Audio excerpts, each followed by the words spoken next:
ध्रुव चरित्र भाग 10। नारायणं नमस्कृत्यं नरं चैव नरोत्तमं देवीं सरस्वतीं व्यासं ततो जयमुदीरये। हमारे स्वामी अखंडानंद जी महाराज उदाहरण देते थे, हमने निश्चय कर लिया है कि हमारे घर के सामने जो रास्ता है उसमें एक भी गुंडा नहीं आ पाएगा। इससे होकर तो केवल साधु संत ही आएंगे। ऐसा निश्चय कर हम हाथ में एक डंडा लेकर खड़े हो जाएं, खबरदार कोई गुंडा इधर आया तो। लेकिन हम जैसे ही डंडा लेकर खड़े होंगे लोग हमें गुंडा समझने लगेंगे। देखो भैया, प्रकृति में विकृति स्वाभाविक है। इस दुनिया में कुछ अच्छा भी होगा, कुछ बुरा भी होगा। हमारे मन में भी कभी अच्छे विचार आएंगे, कभी बुरे भी आएंगे। हमें किसी प्रकार का दुराग्रह नहीं रखना चाहिए। सब कुछ प्रकृति में हो रहा है। हम जन्मे तो छोटे से थे, अब इतने बड़े हो गए। इसके लिए हमने क्या किया? पृथ्वी सूर्य के चारों ओर चक्कर काट रही है, इसलिए हम बड़े हो रहे हैं। इस प्रकार जब विचारधारा में परिवर्तन आता है तब ध्यान चेतन सत्ता पर जाता है। ये बात हमने दिल्ली में सीखी, बहुत पुरानी बात है। इस बात को हमारे खोपड़ी ही उल्टी कर दी। हम बैठे थे, शाम का समय था, ट्यूबलाइट जल रही थी। वहाँ एक बरसाती कीड़ा उड़ता हुआ आ गया। थोड़ी ही देर में उसे खाने के लिए एक छोटी सी छिपकली आ गई। उसने बेबी छिपकली को हटा दिया। दोनों के झगड़े में कीड़ा उड़ गया। अब हम देख रहे थे, हमें लगा कि बड़ी छिपकली को छोटी छिपकली को बहुत तकलीफ़ दी। बड़ी छिपकली ने, हमने एक डंडा लिया और उसे भगाने लगे। वो भागी तो उसके कारण बेबी छिपकली भी घबराई और घबराहट में हमारे हाथ पर गिर गई। हमने उससे ज़ोर से झटक दिया, ज़मीन पर गिरकर भागी। इसके बाद हमारा चिंतन शुरू हुआ। सभी अपने को बचाकर जिंदा रहना चाहते हैं। यही स्वभाव उस कीड़े का था, यही छोटी छिपकली का, यही बड़ी छिपकली का, और यही स्वभाव मेरा और आपका। फिर अंतर कहाँ? बिजली किसी उपकरण से प्रकाश देती है, किसी से ठंडक देती है, किसी से गर्मी। बिजली भिन्न भिन्न नहीं है, उपाधि के कारण भिन्नता है। जब तक हम उपाधि में फंसे हैं तब तक जगत को अनेक रूपता से ही ग्रहण करेंगे। जब अपने को हिंदुस्तानी समझेंगे तो किसी को पाकिस्तानी के रूप में देखेंगे, किसी को चीनी के रूप में। इस प्रकार से हम अपने को और जगत को अपने उपाधियों में बांट लेते हैं। जब तक उपाधि के गुलाम बने रहेंगे तब तक झटके खाते रहेंगे। यहाँ देखें कि ध्रुव जी की बड़ी प्रार्थना बड़ी अच्छी थी, लेकिन उनकी एक बड़ी गलती थी। वे कहते हैं, भगवान आपने मेरे हृदय में प्रवेश करके मेरी सुप्त शक्तियों को जागृत किया।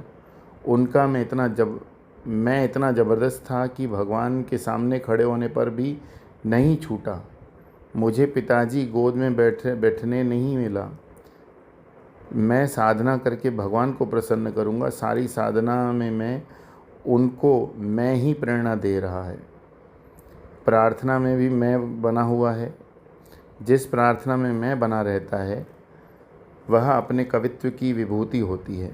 उपनिषदों को पढ़ो, किसी ऋषि का नाम नहीं मिलेगा। हमारे शास्त्रों में सर्वत्र पढ़ने को मिलता है कि विद्यार्थी गुरु के पास जाकर परम याचना करता है तो गुरु महाराज उसे कहते हैं, इसके बारे में मैं बता नहीं सकता, ये वाणी का विषय नहीं है, इसलिए मैं किसी प्रकार पढ़ाया जाए ये मैं नहीं जानता।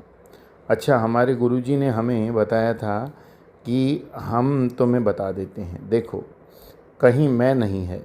ध्रुव जी की प्रार्थना में अप्रतिम है। उसमें मैं और मेरे को हटा दो तो वेदांत के सिद्धांत का प्रतिपादन होता है। परमात्मा तो सभी जड़ चेतन में समान रूप से हैं। यदि हम समझते हैं कि मेरे हृदय में भगवान है तो मैं और भगवान दो हो गए। भगवान प्रकट होते हैं तो बस तू ही तू। वहाँ मैं नहीं प्रकट होता। जहाँ मैं नहीं प्रकट होता वहाँ प्रयत्न नहीं होते। जैसे जब तक यह विचार बन जाता है कि मैं सोना चाहता हूँ तब तक नींद नहीं आती, तब तक प्रयत्न है। जब नींद आ जाती है तो सब प्रयत्न अपने आप समाप्त हो जाते हैं। प्रयत्न रहित सत्ता को ही परमात्मा कहते हैं।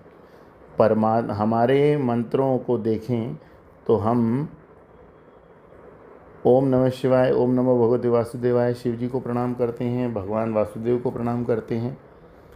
इसमें महत्व प्रणाम का है, मैं तो है ही नहीं। इस प्रकार जब हम प्रणाम करने लगते हैं तो मैं मिट जाता है और किसी भी प्रकार का विक्षेप हमें परेशान नहीं करता। गाड़ी कहीं भी जाए, मंदिर में जाए, बुरे स्थान में, पाप पुण्य गाड़ी को नहीं होता, चलाने वाले को होता है। गाड़ी यदि ट्रैफिक नियमों का पालन नहीं करती तो जुर्माना चलाने वाले ड्राइवर को देना पड़ता है। इस प्रकार जीवन को चलाने वाले प्रभु का ही महात्म्य रहेगा तो हम गाड़ी की भांति चलेंगे, जिससे कोई परेशानी नहीं होती। देखो, प्रकाश के कारण हमारी आँखें रूप रंग को देख पाती हैं, लेकिन एक हद तक ही। यदि प्रकाश हद से ज़्यादा हो तो आँखें उसी प्रकाश के कारण अंधी हो सकती हैं। इसका तात्पर्य यह है कि आँखों की देखने की सामर्थ्य परिच्छिन्न है। इसी प्रकार चेतन सत्ता की उपस्थिति के कारण हमारे मन, बुद्धि, इंद्रिय दुनिया को तो देखकर समझ सकते हैं, लेकिन प्रभु के सामने वाणी, मन इत्यादि सब समाप्त हो जाते हैं।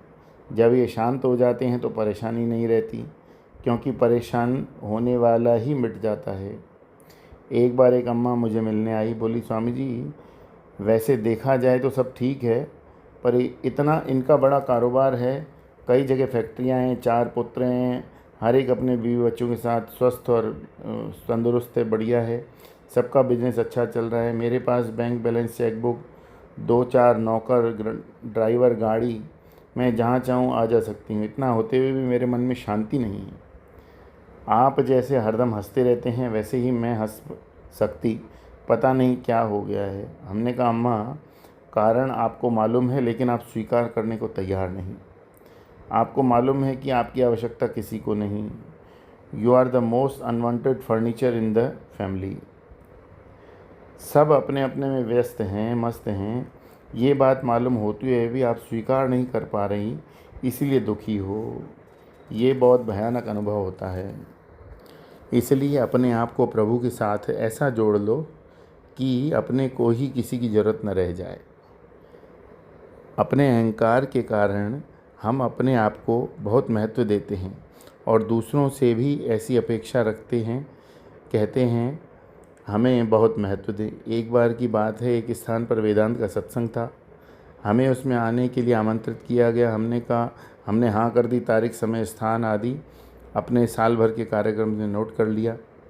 इसके बाद दोबारा उन लोगों ने संपर्क करने की कोशिश की, लेकिन संपर्क नहीं हो पाया। अतः कार्ड में हमारा नाम नहीं छपा।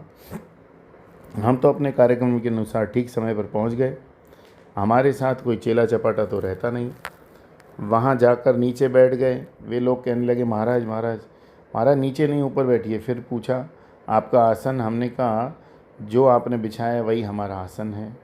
वे बोले, महाराज जी, ऐसे अच्छा नहीं लगता, आप किसी चेले को आसन उठाने के लिए साथ में रखा कीजिए।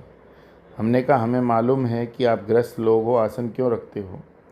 जैसे बच्चे को सुलाने से पहले कुछ बिछा दिया जाता है ताकि गद्दा खराब ना हो जाए, उसी प्रकार हमारे लिए भी बिछाना चाहते हो, क्योंकि हम नहीं रखेंगे आसन और चेला। अब देखो, इसी को लेकर मान अपमान में हमें यहाँ बिठा रहा है, हमें वहाँ बिठा रहा है। अरे राम राम राम। आपके मन में विक्षेप आए, दुख हों, तो समझ लेना कि अहंकार ने आपका फन उठा लिया, दूसरा कोई कारण नहीं। दुख तभी होता है जब हम विशेष चीज़ चाहते हैं। यदि हमें अशांति अच्छी लगती है तो दुखी होने का सवाल नहीं। यदि हमें कन्फ्यूजन अच्छा लगता है तो हर जगह आनंद ही आनंद। लेकिन यदि हम ये चाहते हैं कि हर जगह साफ़ सफाई हो, शांति हो, तो ऐसा स्थान आपको शमशान में भी नहीं मिलेगा। यदि हमने अपने मन को ऐसा बना लिया कि कोई भगवान का नाम ले या ना ले, या सिनेमा गाने गए, हमें कोई फ़र्क नहीं पड़ता। टीवी पर पिक्चर चल रही है तो चलने दो, हमें क्या फ़र्क पड़ता है। तो समझना ही साधना अच्छी है। हमारा मन जिद्दी नहीं होना चाहिए, लेकिन हम इसके साथ जितना झगड़ा करेंगे उतनी ही इसकी जिद्द बढ़ेगी।